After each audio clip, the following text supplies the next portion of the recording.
Ano na nga sabi ng ahensya?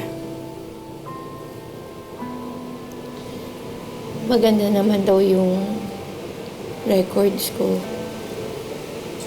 Kaya, i-schedule na raw nila yung pag-alis ko.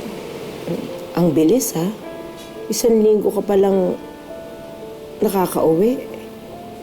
Akala ko nga, magsastay ka na dito for good.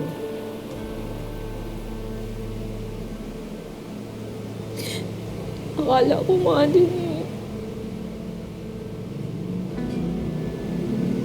Akala ko may bahay kaming maayos. Tapos, yung mga pinadala ko, ginamit lang ni Bernard sa mga bisyo niya. Yung sasakyan, wala rin.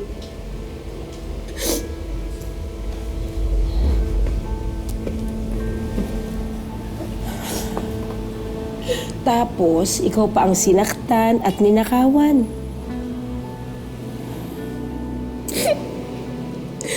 Alam mo, hindi ko na nga siya nakikilala eh.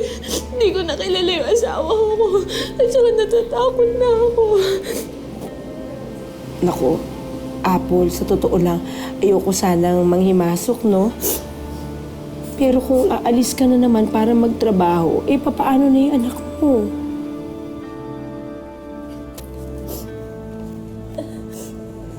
Ate Tiny, yun yung pinunta ko dito.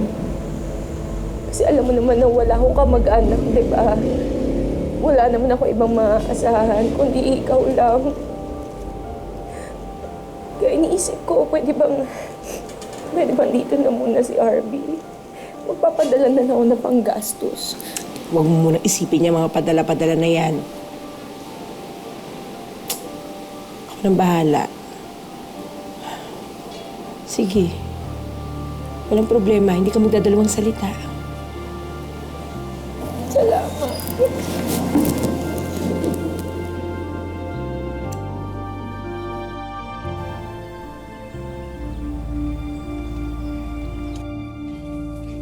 Na? Oh, Bernard. Saan ka galing? Namili lang ako. Namalengke ako. Huwag ka magsisinungaling sa akin. Taktado ka! Saan? Bernard? Nangyari sa'yo? Ano, mag-abroad ka? Anak, pumasok ka muna. Pumasok ka sa loob. Mag-abroad ka ulit? Pinagsasabi Huwag kang magsisinungaling sa akin! Ano ba pinagsasabi mo? Tay! Saan? Nasasaktan ako! Tay! Pumasok ka doon sa loob. Dito ka! Bernard! Pumasok ka doon sa loob! Pasok! Tay! Ito. Nakita ko doon sa taas ng tokador natin. Akin yan! Ano to? Iiwan mo kami? Oo! Kasi wala na tayong pera dahil inubos mo lahat sa bisyo mo! Ah! Ito ba? Huwag kayo makakalis. Bernard, wag! Hindi mo kami may iiwan ulit! Wag! Wag! Wag! Wag! Hindi na kami Wag! iiwan. Wag! Wag! Wag naman yan! Wag!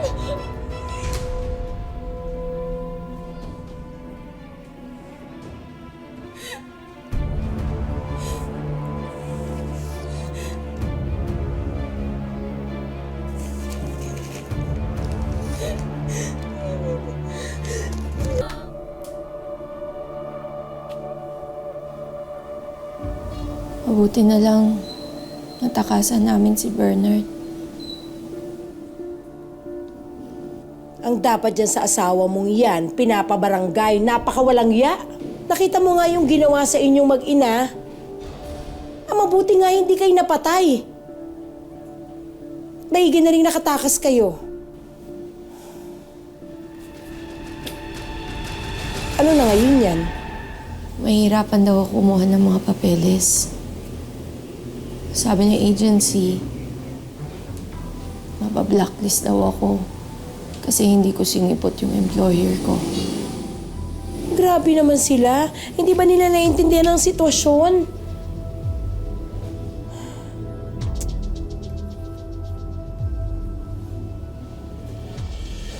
Nay, Anak,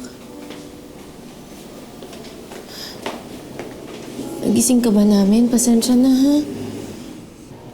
Nay, okay lang yan na hindi ka na makakapag-abroad para magkasama na tayo. Alam mo, Apple, maswerte ka. Marupok ako sa mga tender moments na ganyan. O siya, gagawan ko ng paraan tong trabahong to. At saka, gagawan ko kayo ng makakain, ha?